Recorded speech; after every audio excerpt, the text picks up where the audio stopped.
قرآن کو سینوں میں ہم میں سے بسائیں گے، شہروں پہ تلاوت کا ایک نور سجائیں گے۔ قرآن کو سینوں میں ہم میں سے بسائیں گے، شہروں پہ تلاوت کا ایک نور سجائیں گے۔ تطہیر ہو ہر دل کی قرآن کی تلاوت سے، شاداب رہے ہر روح ایمان کی محبت سے۔ تطہیر ہو ہر دل کی قرآن کی تلاوت سے، شاداب رہے ہر روح ایمان کی محبت سے۔ ہم رب کے حضور اپنے جب سر کو جھکائیں گے، قرآن کو سینوں میں۔ السلام علیکم ورحمۃ اللہ۔ الحمد للہ رب العالمین والعاقبۃ للمتقین، والصلاة والسلام علی سید المرسلین۔ ان اللہ ملائکتہ یصلون علی النبی یا ایھا الذین آمنوا صلوا علیہ وسلموا تسلیما۔ اللہم صلی علی سیدنا مولانا محمد وعلی آلہ وسلم صلاۃ و سلام علیک یا رسول اللہ صلی اللہ علیہ وسلم۔ قال رسول اللہ صلی اللہ تعالی علیہ وسلم اذا قال الامام غیر المغضوب علیہم ولا الضالین قولوا آمین۔ الحمدللہ، اللہ تبارک و تعالیٰ کی مدد اور اس کی توفیق کے تحت قرآن عظیم کو سننے سنانے کا معاملہ متعدد ہفتوں سے چل رہا ہے۔ اللہ تبارک و تعالیٰ قبول فرمائے، آمین۔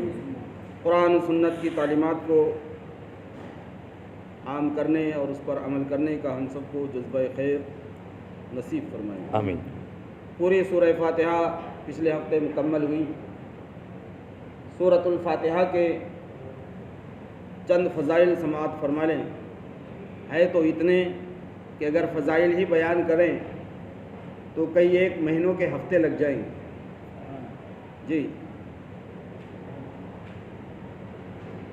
اللہ کے رسول صلی اللہ علیہ وسلم کی بارگاہ میں ایک فرشتہ حاضر ہوا، عرض کیا یا رسول اللہ صلی اللہ علیہ وسلم، آپ کو اللہ تبارک و تعالیٰ نے دو نور ایسے فرمائے ہیں، عطا فرمائے کہ اس سے پہلے اللہ نے کسی نبی اور رسول کو اللہ تعالیٰ نے وہ نہیں عطا کیے۔ وہ کیا؟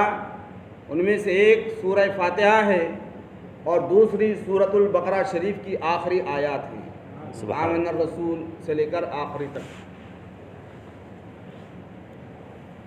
حدیث شریف میں ہے کہ جب سورۃ الفاتحہ نازل ہوئی تو حضرت جبریل امین کے ساتھ 70,000 فرشتے اللہ تعالیٰ نے سورۃ الفاتحہ کے ساتھ زمین پر نازل فرمائے، یعنی 70,000 فرشتوں کے جلوس کے ساتھ حضرت جبریل امین بارگاہ رسالت مآب صلی اللہ علیہ وسلم میں حاضر آئیں، اور پھر جو سورہ فاتحہ وہی نازل فرمائی تھی اللہ تعالیٰ نے اپنے حبیب پر، حضرت جبریل نے وہ سورۃ الفاتحہ نبی پاک صاحب الاولاق صلی اللہ علیہ وسلم کو سنا دی۔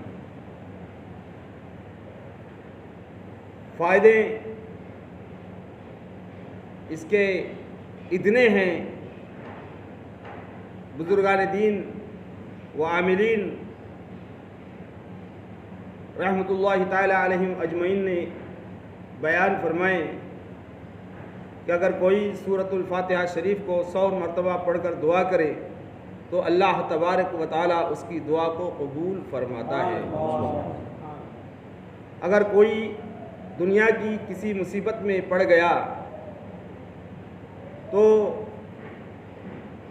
کتابوں میں ہے کہ وہ بسم اللہ الرحمن الرحیم کے ساتھ کے میم کو الحمد کی لام میں ملا کر، یعنی بسم اللہ الرحمن الرحیم الحمد للہ رب العالمین، اس طرح سے اگر کوئی 100 مرتبہ پڑھے گا ہر بار بسم اللہ کے ساتھ تو انشاءاللہ وہ جس مصیبت میں پھنسا ہوا ہوگا اللہ تعالیٰ سورہ فاتحہ کی برکت سے اس مصیبت سے اس کو نجات ملے گی۔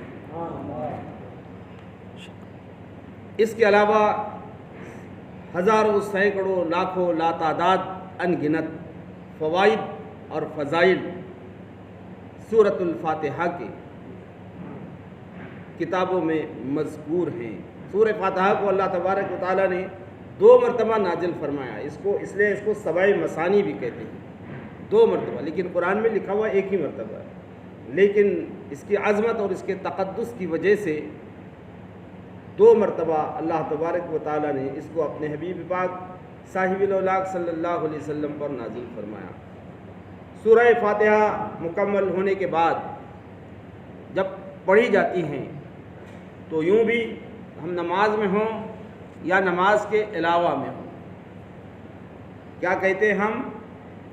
آمین کہتے ہیں۔ تو آمین کو تھوڑا کھینچ کر بولنا چاہیے۔ ہم جو امام بولتا ہے وَلَضَّالِّينَ تو ہم جلدی سے بول دیتے آمین، نہیں، آمین کو آمین آمین اللہ کے رسول صلی اللہ علیہ وسلم نے ایسے ہی فرمایا، ایسے ہی پڑھا ہے۔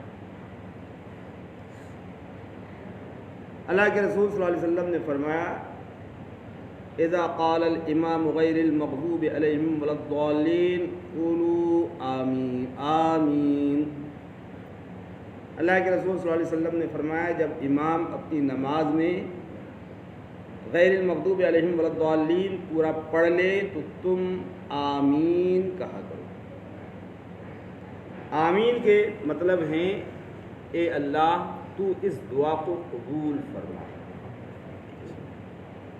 آمین جب ہم کہتے ہیں، امام ولا الضالین بول دیتا ہے اور ہم آمین کہتے ہیں سب مل کر، اور امام بھی کہتا ہے آمین اور سب مل کر کہتے ہیں آمین، تو مطلب یہ ہے کہ یہ جو دعا کی گئی ہے سورہ فاتحہ میں، یعنی بد مذہبوں سے بچنے اور نیک لوگوں کے راستے پر چلانے کے لیے جو دعا ہے، ہاں مالک اپنے کرم سے اپنے حبیب کے صدقے میں اس دعا کو، ہمارے سب کی دعا کو قبول فرما لے۔ اے اللہ تو اسے قبول فرما، یعنی یہ آمین کا مطلب ہے، تو معنی استجب، تو قبول فرما لے۔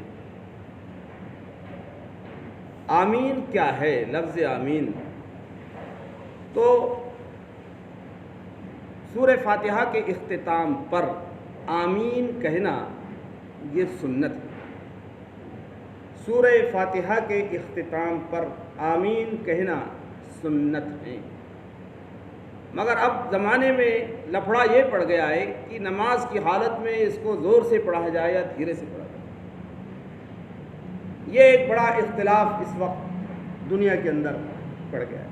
بعض لوگ بہت چلا کر اور زور کی آواز میں آمین کہتے ہیں، پوری مسجد گونج جاتی ہے۔ ایسا نہیں کرنا چاہیے، کیونکہ اتنی زور کے ساتھ آمین کہنے کا ثبوت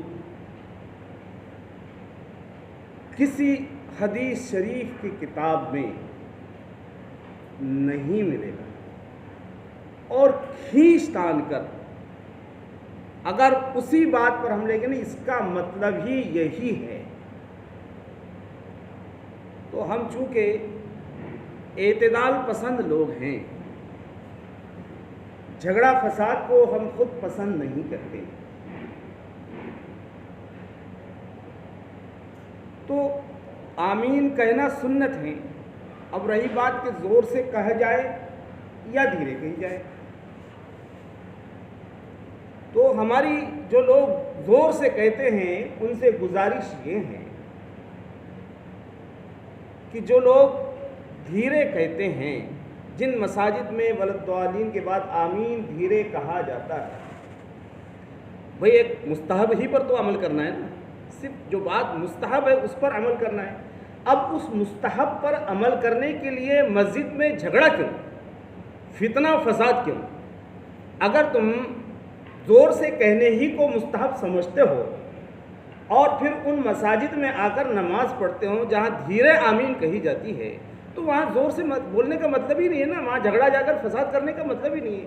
ہم تھوڑی یہ بول رہے ہیں کہ نہیں تم کو دھیرے ہی بولنا پڑے گا، لیکن جہاں پر یہ ماحول ہوتا ہے، مزاج ہوتا ہے کہ آمین دھیرے کہی جاتی ہے، جب تم زور سے کہتے ہو تو لوگوں کے دل بڑھتے ہیں، دھیان توجہ بڑھتی ہے، ہٹتی ہے، اور وہ یہ سمجھتے ہیں کہ ہماری مسجد کے اندر یہ کچھ تو بھی نیا ہو گیا، اور حال ایسی بھئی ہم گھر میں اپنے جس مزاج اور جس طور طریقے سے رہتے ہیں، اگر اس طور طریقے کو توڑنے والا ہمارے گھر میں آئے گا تو کیا ہوگا؟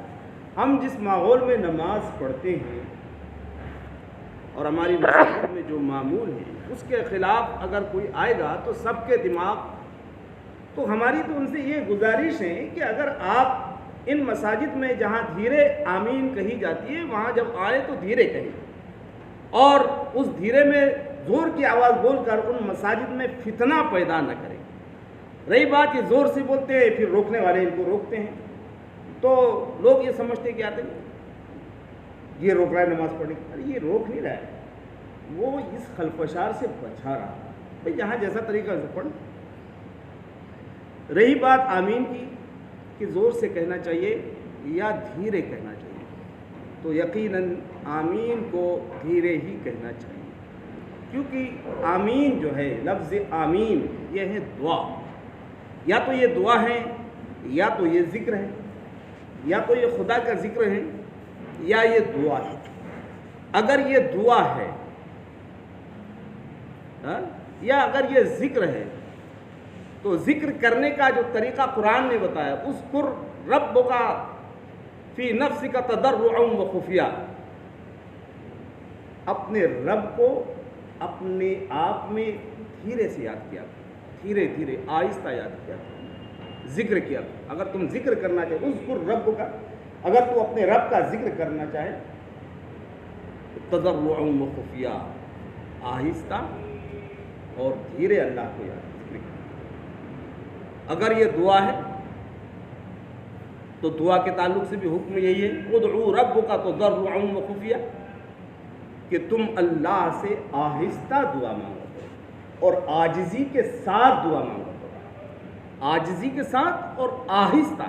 تو دعا ہے تب بھی آہستہ کرنا ہے، اگر لفظ آمین دعا ہے تو بھی آہستہ کرنا ہے، اگر لفظ آمین ذکر ہے تو بھی آہستہ کرنا ہے۔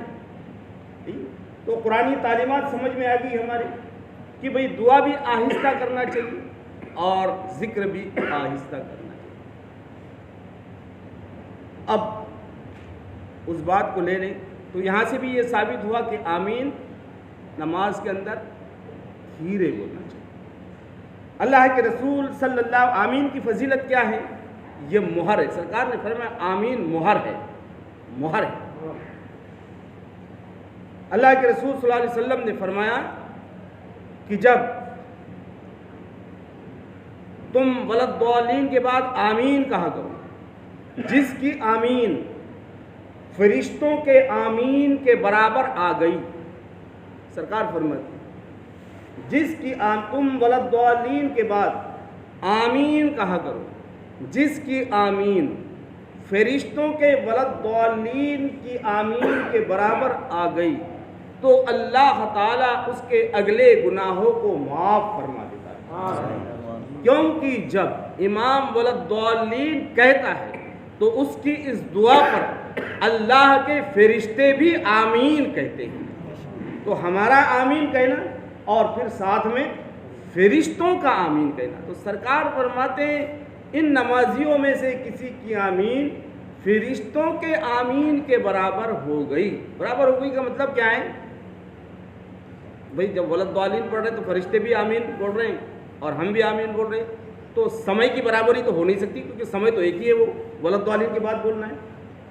تو برابری میں کیا ہے پھر؟ کیفیت، وہ دل کی کیفیت، یعنی جس خلوص کے ساتھ فرشتہ آمین کہتا ہے خدا کی بارگاہ میں لو لگا کر کہ اے اللہ ان نماز پڑھنے والوں کی دعاؤں کو، اب تیرے رسول کی امت کی اس دعا کو تو قبول فرما لے، تو اس خلوص کے ساتھ جب بندہ آمین کہتا ہے تو یہ کیفیت میں برابری ہے، سمے میں برابری نہیں، اور آواز کے کم اور زیادہ ہونے میں بھی برابری نہیں۔ اچھا ایک بات اور، سرکار نے فرمایا کہ تم ولدالین کے بعد آمین کہا کرو، جس کی آمین فرشتوں کے آمین کے برابر آ گئی تو اللہ تعالی اس کے پچھلے گناہوں کو جو کر چکا ہے اس کو اللہ تبارک و تعالی معاف فرما دیتا ہے، معاف فرما دیتا ہے۔ تو یقیناً اس کا مطلب یہ ہے کہ فرشتے بھی آمین آہستہ ہی کہتے ہیں، ہے نہیں؟ اور جو لوگ اس حدیث شریف میں کہیں یہ تو ہے نہیں کہ بھئی زور سے آمین کہا کرو یا دھیرے آمین کہا کرو، یہ تو کہیں نہیں بھئی آمین کہا کرو، اور جس کی آمین فرشتوں کے آمین کے برابر ہوگی وہ اس کے گناہ معاف ہو جائیں گے۔ یہ کہیں نہیں ہے کہ دھیرے کہا کرو یا زور سے کہا کرو۔ تمام احادیث کے کتاب میں یہ بھی کوئی نہیں بتا سکتا کہ فرشتے زور سے آمین کہتے ہیں یا دھیرے آمین کہتے ہیں۔ تو یقیناً چونکہ خدا کا قانون ہے اذکر ربک تضرعا و خفیہ، کہ اللہ کا ذکر آہستہ کیا کرو اور گریہ وزاری کے ساتھ کیا کرو، دعا آہستہ کیا کرو اور گریہ وزاری کے ساتھ کیا کرو۔ جب خدا کا یہ قانون ہے تو یقیناً فرشتے بھی یہ ذکر ہو چاہے دعا، اگر دونوں ہو تو بھی فرشتے آہستہ ہی کرتے ہوں گے، کیونکہ اللہ کا کلام ہے۔ یہی دماغ کے زیادہ قریب ہے، قرینہ قیاس یہی ہے، انسان کے تفہیم کے قریب، سمجھنے کے قریب یہی بات ہے کہ جب اللہ کا قانون ہے کہ دعا اور ذکر کو آہستہ کرنا چاہیے تو فرشتے بھی آہستہ ہی کہتے ہوں گے، ہے نہیں؟ ورنہ کوئی کسی ایک حدیث میں یہ نہیں ہے کہ فرشتے زور سے آمین بولتے۔ پھر یہ لوگ جو آمین بالجہر کے قائل، یہ کہاں سے لاتے ہیں؟ اصل میں ہوا یہ، ان کو ائمہ مجتہدین جنہیں جو امام اعظم ابو حنیفہ، امام شافعی، امام احمد بن حنبل، امام مالک رضوان اللہ تعالی علیہم اجمعین، اصل چڑ اور ضد جو ہے ان آمین بالجہر زور سے آمین کرنے والوں کو ان لوگوں سے ہے، ائمہ مجتہدین رضوان اللہ تعالی علیہم اجمعین سے۔ کیا انہوں نے یہ ایسا کیوں لکھ دیا؟ اس کے خلاف یہ ایک پروپیگنڈا ہے، اور اپنے اس بکواس کے ثبوت میں بخاری شریف جس میں امام شافعی رضی اللہ تعالیٰ عنہ نے ایک باب بانا ہے، باب المأموم فی التامیم، یعنی مقتدیوں کے زور، یہ باب یعنی سرخی جو ہوتی ہے نا، ہیڈ لائن، وہ ہیڈ لائن ہے بخاری شریف کی، باب تعمیم، باب المأموم فی التامیم، یعنی مقتدی کے زور سے آمین بولنے کے باب میں، یہ ایک سرخ ہیڈ لائن دیا ہے، اور اس ہیڈ لائن کے تحت چند احادیث لکھی ہے۔ ہیڈ لائن یہ ہے کہ مقتدی کے زور سے آمین بولنے کے باب میں یہ احادیث ہے۔ انہوں نے ہیڈ لائن تو یہ دی ہے، امام بخاری رضی اللہ تعالیٰ عنہ نے بخاری شریف میں یہ ہیڈ لائن تو دی ہے۔ اب ہونا یہ چاہیے تھا کہ جب ہیڈ لائن یہ دی تو اسی ہیڈ لائن کے تحت ساری احادیث آنی چاہیے تھی کہ بھئی سرکار نے وہاں آمین زور سے کہا، وہاں آمین زور سے کہا، وہاں آمین زور سے کہا، وہاں آمین زور سے کہا، اتنے موقع پر سرکار نے زور سے آمین کہا، یا جہاں جہاں نماز پڑھائی وہاں وہاں زور سے کیا۔ لیکن اس ہیڈ لائن کے تحت جتنی احادیث امام بخاری رضی اللہ تعالیٰ عنہ نے وہاں ذکر کی ہے، اس میں کسی ایک حدیث سے بھی یہ ثابت نہیں ہے کہ اللہ کے رسول نے زور سے آمین کہا ہے نماز کے اندر۔ ہیڈ لائن بانی ہے، لیکن اس ہیڈ لائن کے تحت جتنی احادیث امام شافعی رضی اللہ تعالیٰ عنہ نے بیان کی ہے، اس میں کسی ایک حدیث میں بھی یہ نہیں ثابت ہوتا ہے اس سے کہ اس میں رسول اللہ صلی اللہ علیہ وسلم نے زور سے آمین کہا ہے۔ تو پھر امام شافعی نے ہیڈ لائن کیوں بانی؟ تو ہمارے تمام آج تک کے امام شافعی کے بعد آج تک کے جتنے علماء اعلام ہوئے ہیں، انہوں نے اس کا جواب یہ دیا ہے کہ یہاں امام شافعی رضی اللہ تعالیٰ عنہ سے سہو ہو گیا، اور سہو ہونا ایک یعنی بھول یہ انسانی فطرت ہے۔ اس بھول کے تحت، اس سہو کے تحت انہوں نے وہ ہیڈ لائن تو بانی، لیکن اس ہیڈ لائن کے مزاج کے مطابق جو احادیث ذکر کرنی چاہیے تھی وہ احادیث انہوں نے اس میں بیان نہیں کی۔ اس میں ایک حدیث شریف ہے، حضرت امام وائل بن حجر رضی اللہ تعالیٰ عنہ سے، وہ فرماتے ہیں کہ اللہ کے رسول صلی اللہ علیہ وسلم نے ہمیں نماز پڑھائی اور ولضالین کہا، اور ولضالین کہتے وقت سرکار علیہ السلام نے مد صوتہ، وہ جو یہ ہے اصل میں اختلاف کی وجہ، سرکار نے مد صوتہ اپنی آواز کو، اس کا مطلب جو وہ لگاتے ہیں انہوں نے جو اخذ کیا مد صوتہ، تو یہ جتنے زور سے آواز بولنے والے ہیں انہوں نے مدہ کا مطلب ہے نکالا زور سے، مدہ کا مطلب وہ لیتے ہیں زور سے، مدہ کا مطلب زور سے نہیں ہے، مدہ کا مطلب ہے کھینچنا۔ اس لیے جب قرآن کریم میں الفاظ پر جب مد آتا ہے، دیکھیں الف لام میم، یہاں مد ہے نا، مد ہے اس کے اوپر لکھا ہوا، اس کو مد ہی بولتے ہیں، تو مد جہاں آتا ہے اس کو کھینچا جاتا ہے، اس کو کہتے ہیں۔ تو ہم الف لام میم کیسے پڑھتے ہیں؟ الف لام میم یاسین، تو جہاں جس حرف پر مد آتا ہے تو اس حرف کو کھینچ کر پڑھا جاتا ہے۔ حدیث شریف میں جو لفظ ہے مد صوتہ، کہ سرکار علیہ السلام نے، اس کا مطلب یہ ہے کہ حضور نے اپنی آواز کو لمبا کیا، نہ کہ بلند کیا۔ بلند کرنا الگ چیز ہے، زور سے پڑھنا الگ چیز ہے، اور کسی چیز کے آواز کو کھینچ کر پڑھنا وہ الگ چیز ہے۔ تو سرکار نے وہاں بلند مد صوتہ کا مطلب سرکار نے زور سے نہیں پڑھا تھا، بلکہ مد صوتہ کا مطلب یہ ہے کہ آمین کو آمین ایسے پڑھا تھا، یہ اس کا مطلب ہے۔ اور جب اس طرح پڑھا جاتا ہے تو جب امام بھی پڑھتا ہے، ہم بھی سری نماز میں، عصر کی ظہر کی نماز میں جب امام کے قریب ہوتے ہیں، یا ایک دو لوگ ہی جب ساتھ میں نماز پڑھتے ہیں اور بالکل خاموشی تنہائی ہوتی ہے، سناٹا ہوتا ہے، تو اس وقت بھی کچھ نہ کچھ آواز مقتدیوں کو امام کی سنے آ ہی جاتی ہے۔ ایسا ہی ہوا، خاموشی تھی اور اللہ کے رسول صلی اللہ علیہ وسلم نے پڑھا، اور وائل بن حجر رضی اللہ تعالیٰ عنہ نماز پڑھ رہے تھے۔ سرکار علیہ السلام نے جب اس آمین کو کھینچ کر پڑھا آمین، تو یہ آواز حضرت وائل بن حجر رضی اللہ تعالیٰ عنہ کو سنائی دی۔ انہوں نے سرکار کے اس فعل کو حدیث شریف میں نقل فرمایا کہ اللہ کے رسول صلی اللہ علیہ وسلم نے ہمیں نماز پڑھائی، اور جب ولضالین کہا تو اپنی آواز کو کھینچا، مد صوتہ، اپنی آواز کو کھینچا۔ تو مد صوتہ کا مطلب بلند آواز سے آمین کہنا نہیں، بلکہ اس آمین کی آواز کو کھینچ کر بولنا، یعنی آمین اس طرح لمبا کر کے بولنا ہے، یہ ہے۔ تو الحمدللہ یہ آمین کے مسائل ہیں، یہ سنت ہے۔ اب یہاں سے اتنی ہمارے امام اعظم ابو حنیفہ رضی اللہ تعالیٰ عنہ کے نزدیک یہ آمین کا کہنا سنت ہے، اور اسے آہستہ آواز میں کہنا سنت مستحبہ ہے، یعنی لہذا تمام حنفی دنیا کے اندر جتنے ہیں وہ سب کے ساتھ دھیرے آواز کے ساتھ ولضالین کہتے ہیں۔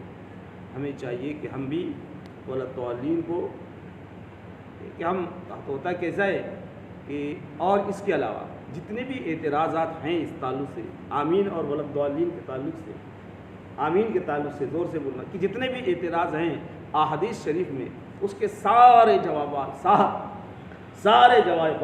فقہاء اکرام رضوان اللہ تعالیٰ علیہم اجمعین 1000 سال سے لے کر آج تک دیتے ہوئے آ رہے ہیں۔ ساری کتابوں میں وہ سارے جوابات موجود ہے الحمدللہ۔ اب اتنا وقت بھی نہیں ہے کہ ان سارے اعتراضات کو بھی یہاں بیان کیا جائے، اور ان اعتراضات کے سارے جوابات کو بھی یہاں مختصر وقت میں بیان کیا جائے۔ اس لیے یہ سمجھ لینا چاہیے، ہم حنفیوں کا جو طریقہ اور اصول ہیں اور جو ہمارا مسلک ہیں، وہ آمین بالخفا، آہستہ سے آمین کہنا ہے۔ ہم ان کا رد اس لیے نہیں کہتے کہ تم ظلم کر رہے ہو، ہم یہ کہتے ہیں کہ تمہیں یہاں آ کر اتنی زور سے آمین نہیں بولنا چاہیے، جہاں جیسا مول ہے ویسا کرو، اور فتنے فساد میں امت کو نہیں ڈالنا چاہیے۔ اللہ تبارک و تعالیٰ خیر کی توفیق عطا فرمائے. انشاءاللہ اگلے ہفتے سورۃ البقرہ شریف شروع ہوگی. اللہ رب العزت سورۃ الفاتحہ کے برکات سے ہم سب کو مستفیض فرمائے. اللہم ربنا تقبل منا انک انت السمیع العلیم ربنا وتب علینا انک انت التواب الرحیم. اللہم انا نسألک العفو والعافیہ والمعافاة في الدين والدنيا والآخرة. اللهم إنك عفو تحب العفو فاعف عنا يا رب العالمين. آمين بجاه سيد المرسلين. إن الله وملائكته يصلون على النبي يا أيها الذين آمنوا صلوا عليه وسلموا تسليما. اللهم صل وسلم وبارك على سيدنا محمد وعليه دائما أبدا صلاة وسلاما عليك يا رسول الله. سبحان ربك رب العزة عما يصفون وسلام على المرسلين والحمد لله رب العالمين. لا إله إلا الله محمد رسول الله. حق لا إله.